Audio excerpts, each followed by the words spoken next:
Salut, c'est Hélène pour les haut-parleurs. Dans l'esprit général, réfugié ne rime pas toujours avec université. Entre les tentes quechua sous le pont Stalingrad et la jungle de Calais, l'image qu'on se fait des réfugiés est souvent négative. Aujourd'hui, je vais vous montrer que c'est pas seulement ça. Je suis actuellement devant l'université Paris 8 et je vous emmène avec moi.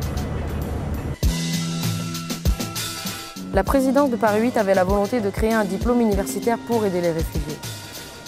Chaque année, 60 étudiants sont donc choisis parmi une centaine de candidatures pour bénéficier de cours de langue française et de culture française. Je me suis penchée sur le ressenti des étudiants et ai donc rencontré un étudiant en FLE, français langue étrangère. Il me raconte son parcours. Le français, c'est très difficile. Comme j'ai demandé à la prof, elle dit c'est comme ça, c'est le français. Je veux apprendre le français. Pour discuter avec les gens, pour faire le théâtre, j'ai écrit le scénario. Pour ça, je veux faire le réalisateur. Je suis très content. Tous les profs qui me donnent le cours de français, c'est très sympa, c'est très gentil. Dans le train, comme j'ai regardé dans les personnes elles sourient. Dans mon pays, il y a la discrimination.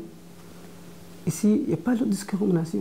Le noir, le blanche, ensemble. J'ai rencontré pour vous Bégonia, formatrice du diplôme universitaire en FLE, français langue étrangère, pour qu'elle présente leur formation. On parle français dès les premiers cours. Et effectivement, quand on a 15 heures de cours par semaine, automatiquement ça crée des liens. Il y a eu une très bonne cohésion de groupe et maintenant il y a des groupes d'amitié qui se sont formés, des petits réseaux, donc ils sont intégrés en tout cas dans l'université. Et ça, c'est très important pour eux. Grâce à cette formation, les étudiants réfugiés pourront alors soit trouver un emploi, soit continuer les études.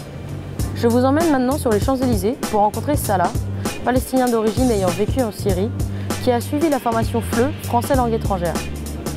Il est en France depuis 2014 et travaille actuellement dans un salon de thé.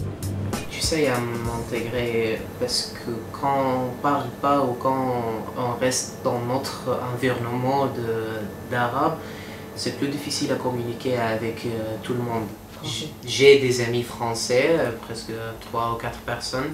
Ici, je peux travailler, je peux rencontrer du monde, je peux avoir des opportunités pour commencer une carrière. Je vais rester en France pour toute ma vie, je crois. J'ai la carte du séjour.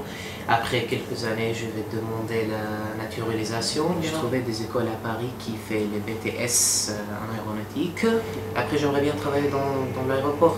C'est ma passion, c'est qu'est-ce que je voulais faire depuis 3 ou 4 ans. Avec des initiatives comme celle de Paris 8 et bien d'autres encore, les réfugiés ont bien plus de cartes en main pour réussir leur intégration en France. Au-delà des clichés, ils se donnent tous les moyens pour atteindre leurs objectifs. Alors, ouvrez-leur les bras.